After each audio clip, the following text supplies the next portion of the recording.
Hello, fellow problem solvers. So today we're going to be doing a problem from the 2010 IMO, problem number 2. This, a cool geometry problem. Try it out, especially if you've never done a medium level difficulty geometry, a 2 or a 5 geometry. This is a great problem to start off with. If you've done an easy geometry-ish, try this for a minimum of 30 minutes, ideally 90 to 2 hours, though not more than 4.5 hours, like you wouldn't have that much time at the IMO. Anyway, so now let's begin with this. The first thing is like, how do we draw a diagram, right? How would you draw this diagram?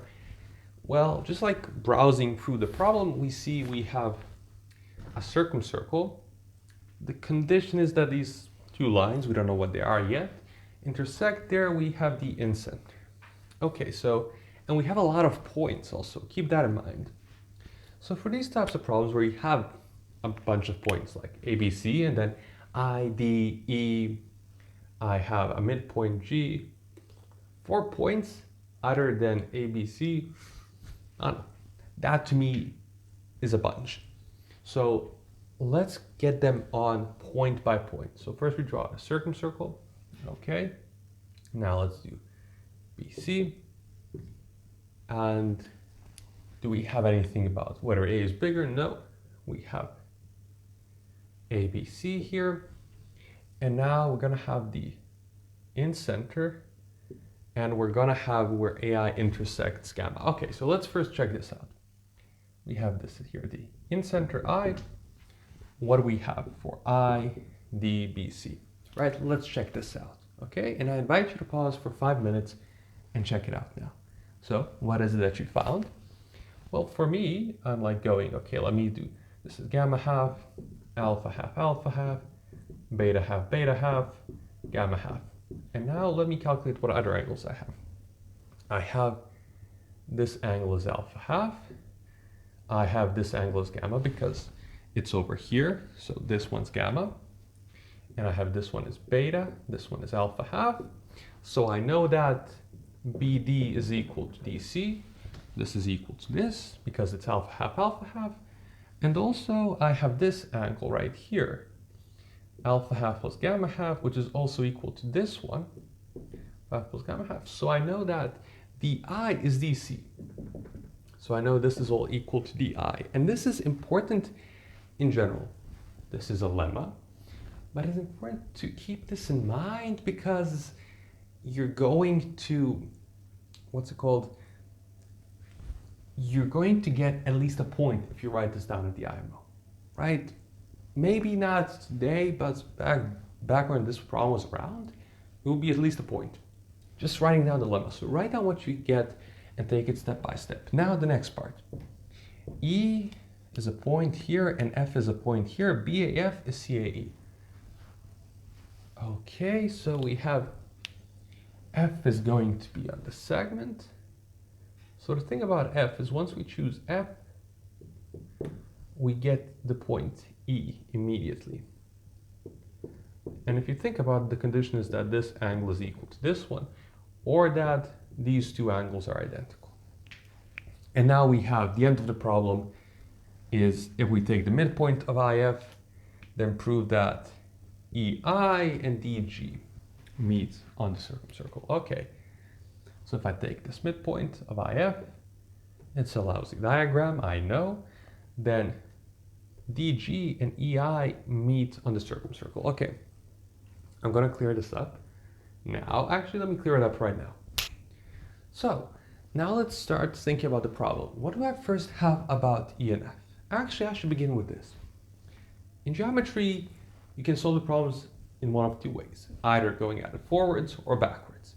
Forwards is saying, okay, I add a point, add a point. What do I have? I add a point. What is it that I have? What is it I have? What is it I have? Going backwards is saying, given that the problem is true, the thing I need to prove, given it's true, what else is true? And then maybe this else thing that's true, I can go ahead and prove that. So those are like the two approaches. Now, going at it forwards, what do we have for E and F? Just with the angle condition. Okay, pause for 5 minutes, think about that. And the answer is, well, we have sort of a beta here. This is beta. This angle here will also be beta. And so we're going to have that the triangles ABF is similar to the triangle. So ABF, AEC. Okay, we have a similarity. Now, we should have, do we have an analogous similarity on this side? And the answer is yes. We also have that the triangle ACF is similar to the triangle AEB.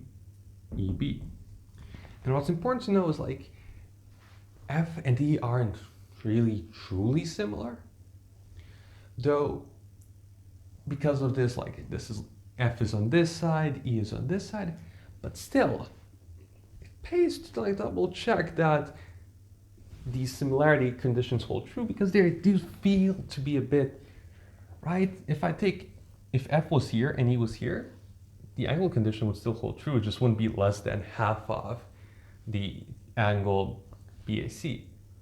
Maybe the problem doesn't hold true if it's on the other side, though it doesn't feel like it, to me at least, because it seems very symmetric. What the IMO might do here, why this problem was made like this, is so that we don't have to look at these two cases. That might be it, right? It might be simplifying a problem, so you have to think about the work and not the casework.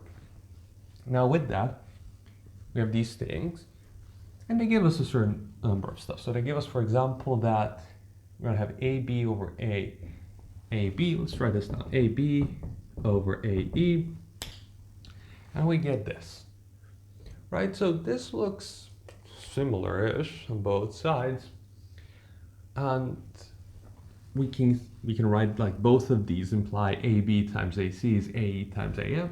Maybe useful, maybe not. And this thing here, we have a BF and EC. A BF, we get a CF. Maybe in the future we could potentially add something there, maybe not. And now this is what we get forwards. When we take in G as the midpoint here, so do we have then a similarity with that connects F and I in some way?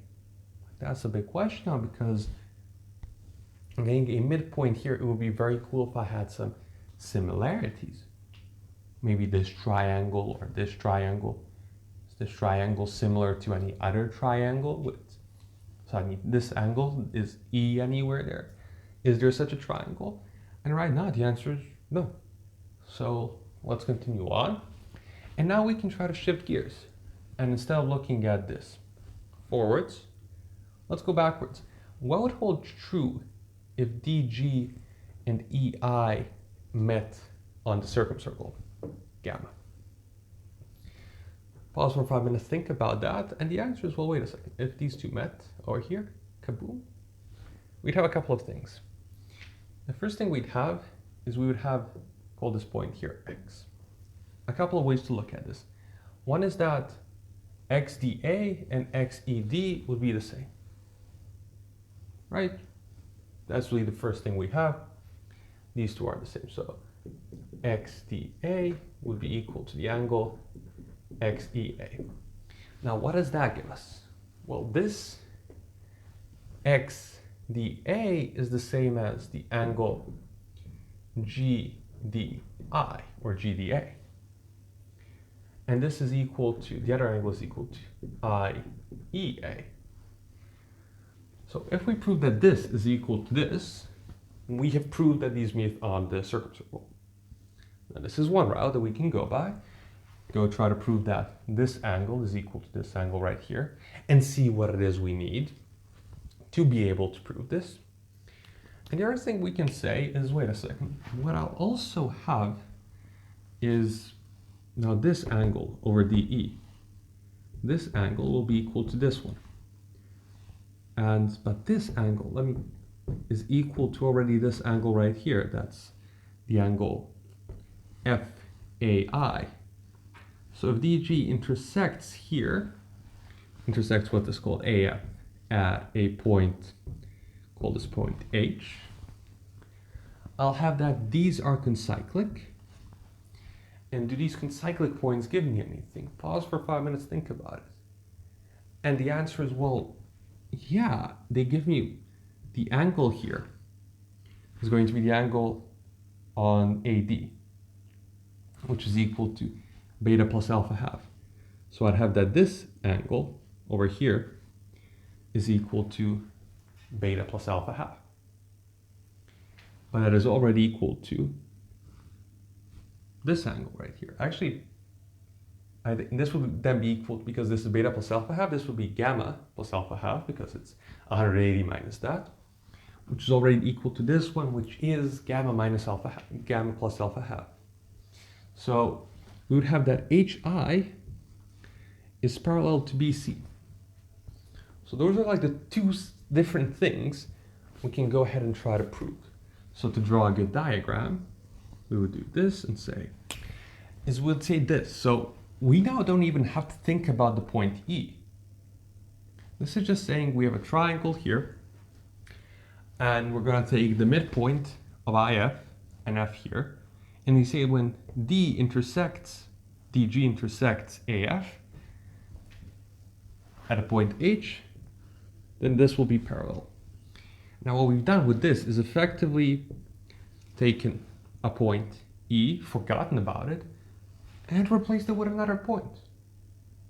Now, the thing is, this is sometimes useful, sometimes it's not, as everything in geometry. But if you get rid of a point, maybe this is what the problem wants us to do. Forget about E, and now we can focus on this simpler problem. And what are we going to do here? This is one route we can go down. Say, what do we have here?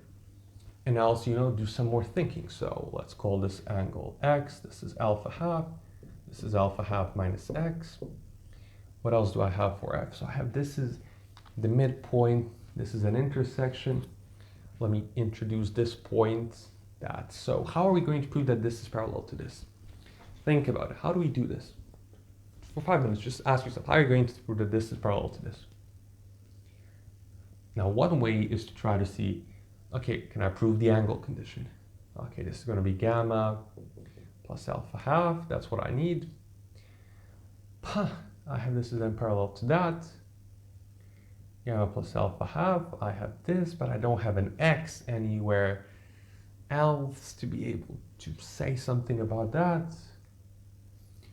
And I could introduce the point X here, potentially. And I'd have another similarity, which actually doesn't seem like a bad idea. It's just something that came up to me now. But maybe, no, wait a second. I need gamma plus alpha half, and I need X. But also, mind you, I would have that, for me, the quickest way to go about this is if I introduce this point here and call it A, B, C, D, E, F, G, H, I, J. Call this point J. And now I need to prove that Fj is parallel to Hi. I have the angle. I would need AH over AI is equal to AF over AJ. Right? That's sort of the thing I would need. Now, AJ, AI are well known to me. I know the properties that surround them. These are elements of the triangle. The AH over AF, that's a bit mysterious. Now, how do I get that? And now the question to ask yourself is, how is H defined? Pause for 5 minutes and think about it, and this is the next step. And the answer is Menelaus. It's defined as an intersection. When you have intersections of a line intersects another one, you have a perfect Menelaus, and you have a midpoint as well. So here we can apply the Menelaus theorem on the points. Say we can look at this as the triangle FIA, and the points DGH. And what are we going to have from the Menelaus? Well, we're going to have, let's see, we're going to have FG over IG, which is important because that cancels out. So let's start with that. FG over IG times what? Now I needs to go to D, ID over AD. Times now A comes up and we have AH over FH. Now mind you, if we have AH over FH, we can still get AH over AF. In fact, if we just flip this around, and add a 1, we'll get AF, we'll get AF over AH. So if we have this, we can have the other one. Now this is equal to 1 by Menelaus. And if you don't know Menelaus, don't worry, there are other ways we can go about solving this problem. This is not the only way. You just might get to a dead end with this idea of proving these are concyclic, like building off of that idea. So now from here, we have this cancels out, and we've effectively forgotten about the G. Now, H is defined as a point such that, like, this is true. So we have, in fact, we can say that ID over AD is equal to FH over AH. This is what Menelaus gives us. And now we have FH over AH, and what we need to prove, we can still prove we can do similarity, we can use Staley's. It's enough to prove that this over this is this over this. But I can just go ahead and add these things. Or do I want to prove by Menelaus? Actually, let's just focus, like, it's enough for us to prove that when we have a similarity like this, call these points x, y, z, t, v. If yz, not yz, if xy over yt is equal to xz over zv, what happens here? I've done this earlier. I flipped these. Yt over xy is equal to xz, and here's zv. I add a 1 to both sides. Now what will happen? I'll have zv plus xz here, and that will give me xv over xz on this side, and here I'll have yt plus xy, which will give me xt, and then I'll have xy. So I'll get the similarity condition if I have this over this is this over this. Now, and similarly enough, like this is identical to, this is identical to the thing we need here. So we have FH over AH, We need this to be equal to IJ over AI. So given we have this equality, we need to prove this. If we try to prove that this is equal to this, that gets rid of the points F, G, and H, and we just have points A, I, J, and D. The only new point here is J. And now this is a much, much simpler problem. Like, we can try to do this now trigonometrically. That's very good, but we don't need to know trigonometry here. We can just use good old-fashioned similarity. Let me delete this picture first.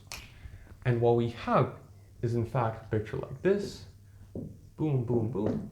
A, B, C. And angle by, like, if you think about it, this is what our problem has boiled down to. D, we have an I here, we have a J here, and we need to prove that IJ over AI is equal to ID over AD. Yeah, I think that's pretty much that. So with this in mind, how are we going to go about this, right? So let's see, we need AI, AIAD, IJ, ID. Do I have any similarities? Well, given this is alpha half, gamma, gamma, I get these two triangles are similar. I have ABD is similar to triangle AJC, right? Alpha half, gamma. And this will give me, like, one thing I care about is I'll get AD over AC. I have an AC. Now the other ones, I have AJ. Okay. I can write this actually as AB over AJ. Or I can think of this as BD and JC. Okay, this gives me, what's it called? It gives me AD in a different way. How do I get IJ? Let me try to look for similar triangles. This is beta half, this is alpha half, this is gamma plus alpha half. So where else do I get gamma plus alpha half? I get it here, and I might get it somewhere else. Gamma half, gamma half. No, I don't get it. I don't see anywhere else where I might get that. So maybe let's try to see like whether we can use IJ to be similar to something. IJ.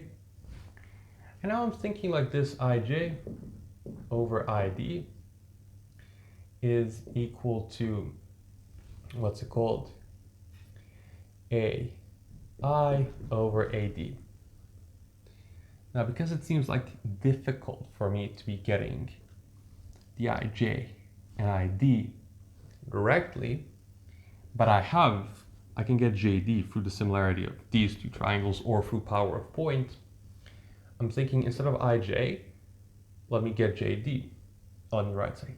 IJ is equal to ID minus JD. And then with AI, let me write this as AI is equal to AD minus DI, because I have DI is already equal to DB. And once I write this down, this is true if and only if ID cancels out, AD cancels out, and we'll get that JD over ID needs to equal DI over AD. And now we have now we need to have DI squared needs to equal JD times DA. Now, what does this remind you of? And for me, the answer here is this: we need this squared to be this times this, but this squared is already equal to this squared, so we need DB to be a tangent to this triangle, to the circumcircle around this triangle. And why do we have that? Well, we have that because this is alpha half, alpha half.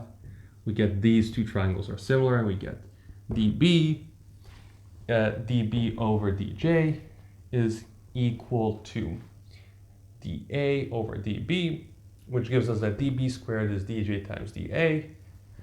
But because DB is equal to DI, with that we are done. We've proved that. And then going at it backwards, we've proved the problem. Now, this is one way of going about it. It's looking at this point line right here as that intersection, that Mendelau's theorem. Now, the other way we could have gone about the problem is to, let's get our buddy E here back. We really need to prove that this angle right here and this angle right here are the same.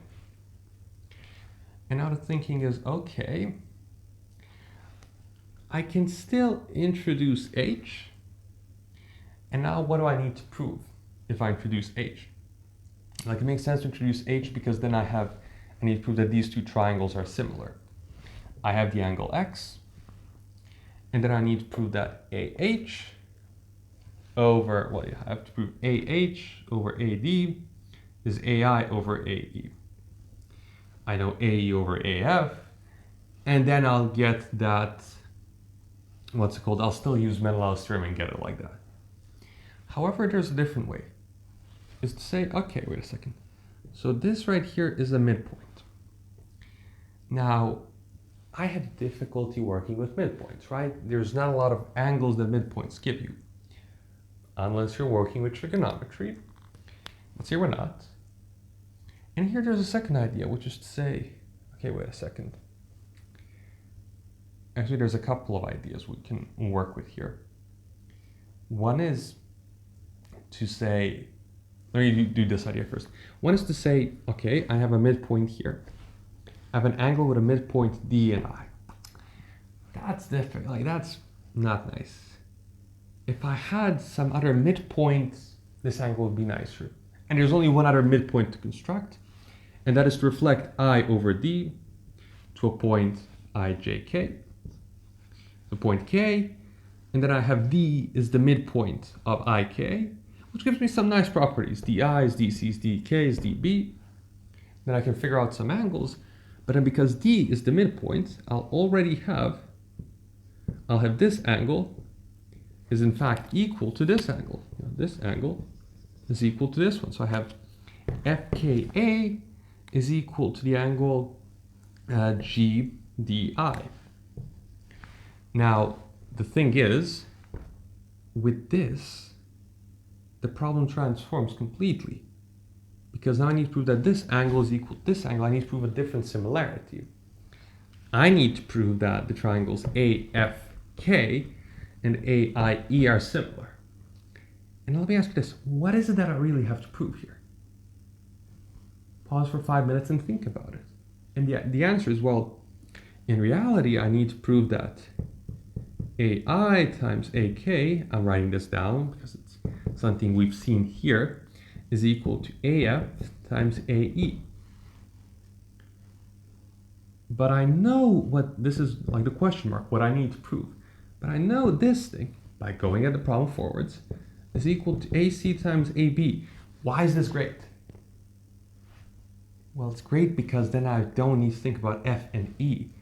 The problem boils down to me introducing this point K.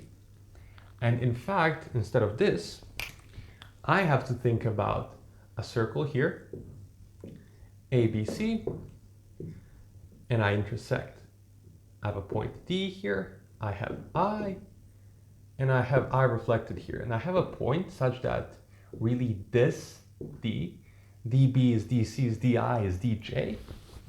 And I need to prove that AI times AJ is AB times AC. Now, think for 5 minutes, what does this mean? And I know that's a vague question, but on one hand, it means that D is the circumcenter of the circumcenter of the triangle of the circle around BICJ, which means these points are concyclic. Furthermore, D is on IJ, which means ICJ is 90.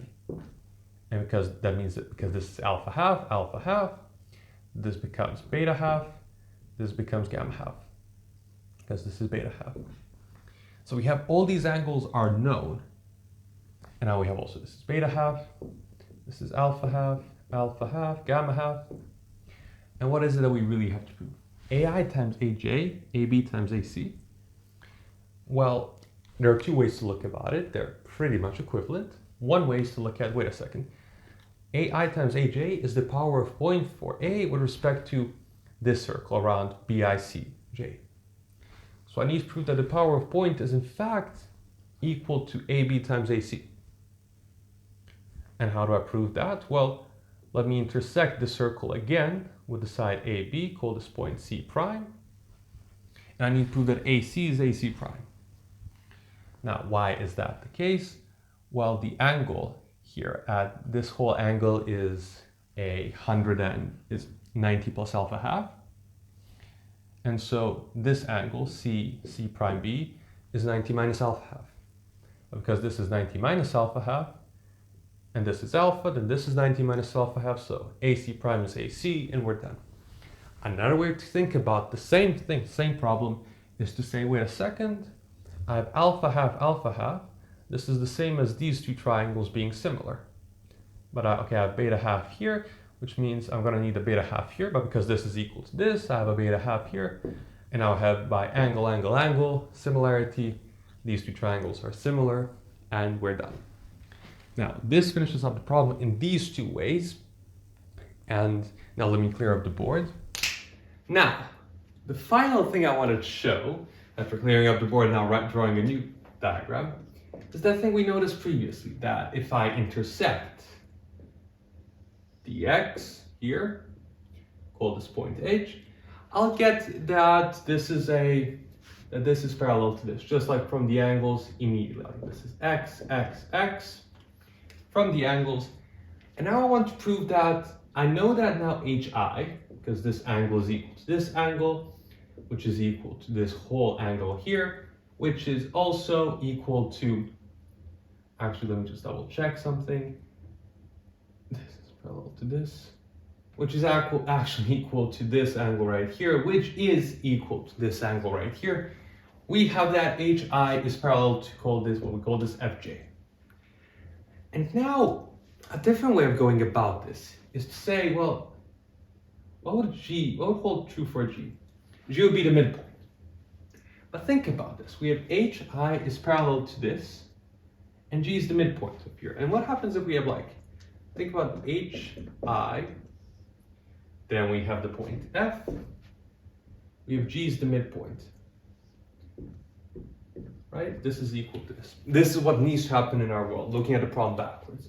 So if I intersect this here, call this point, say, T. What holds true for T? Mind you, HI is parallel to FT. And the answer is, well, this is a parallelogram. From side angles, from just this being parallel, these two are similar. And from the similarity, because GF and GI are equal, we get congruency. Or immediately we can just do congruency. Angle, angle, angle, and angle. And side. Like angle, side, angle. Congruency gives us that these two are congruent, which means that HITF is a parallelogram. Now another thing is that means that HF and IT are parallel. So if I call this point T, I need to prove that IT is parallel to HF. Or in other words, I need to prove that IT is parallel to AF. Now think for 5 minutes, how do we prove that? And the answer is, well, we really need this angle to be equal to this one, which is X. Now, what would it mean, looking at the problem backwards, if this angle was X? The answer, well, we'd have that this is X, and this here is X. So we'd have that DI is a tangent to a circle around TIX. Right, now this isn't G, this is like G prime, and we want to show that G is the midpoint. In other words, we want to show that this is parallel to this, which then will make that HITF is a parallelogram, which will then imply that G, the intersection of diagonals, is the midpoint of IF. Right, this is the third way of looking at this. And how do we go about proving this? Well, we really need this angle to be X, i.e. we need DI, we don't have the angle right now, that is X, so we need DI squared to be dt times dx. What does that mean? Well, DI squared is equal to dB squared. But we've also previously shown that due to these similarities, alpha half, dB squared is dJ times dA. Now, this is sort of a perspective shift. What is this dB, dJ times dA? What is constant there? Why is that the case? It's the case because D is the midpoint of arc BC in the triangle ABC. However, D is also the midpoint of the arc BC in the triangle BXC. So, and we can also just do similarities, but this is a way you notice it. The way you prove it is you say similarity. The way you notice, what is D for ABC? Midpoint of this arc. What is J? This intersection. What is T? X. T is to J, what X is to A. Right? And this now finishes up our problem because now we're going to have that dt times dx is equal to. We can also, mind you, prove that because this angle is equal to this one, is equal to this one. We also have that they are concyclic. Actually, my bad. We don't really have from there that these are concyclic. We need that this angle, actually we need this angle to be equal to 180 minus this angle, which we have because this whole angle is equal to the angle at D, is equal to this one, and we already have this one. So we have that they are concyclic. In other words, that gives us dt times dx is dj times dA, which we know is dB squared, which is equal to di squared. Now di squared is equal to this, which means that di is the tangent. In other words, this angle is x, is equal to this one is x, and ergo, ti is parallel to AD, and that finishes up our problem. This to me is a cool third approach. This problem, as you saw now, have three different approaches. You're asking yourself three different types of questions. You're having three different types of focusing, or foci. Foci? The plural of focus. And what you see in every single one of these is a different way of thinking. Let me use the angle condition that I have. Oh wait, this angle condition gives me concyclic points and a parallel thing. Let me go from there and try to prove this is the midpoint. It makes sense because I'll get this is parallel to this the midpoint. Okay, this needs to be a parallelogram. How do I prove that? And in fact, no, that's not too difficult, not too difficult. On the other hand, the first thing was when we were trying to, prove this directly, is, seeing, okay, I take G, I need this to be parallel to this.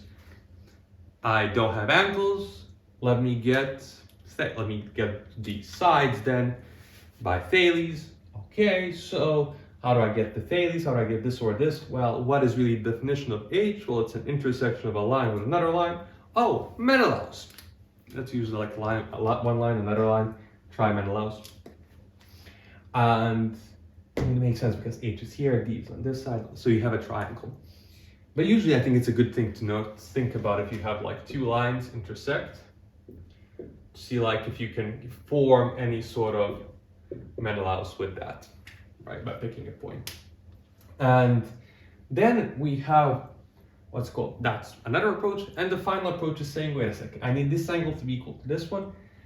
I need how do I get an angle as a midpoint? I don't have good angles with midpoints, so let me make D a midpoint of something, so I get the midline, and then boom, we introduce that point, which we called, I forgot now what we call the K, and then we finish up the problem, right? Then we see like, oh, in fact, I don't need E and F anymore. Bye-bye, because I figured out AE times AF, actually AE times AF is equal to AB times AC. So I can in fact just focus on AB times AC is AI times AK. Mind you here, most solutions will say, well, let's put in the X circle. And you're like, what is the X circle? K is the X circle, okay? That's its name. The point has a name. But as you see, like you don't need, like sometimes if you don't have the theory, but if you have problem solving and good thinking skills, not good thinking skills, like you're trained in thinking and you ask these good questions, then that can supplant a lot of theory. Now, this solves our problem, and as always, thanks for problem solving.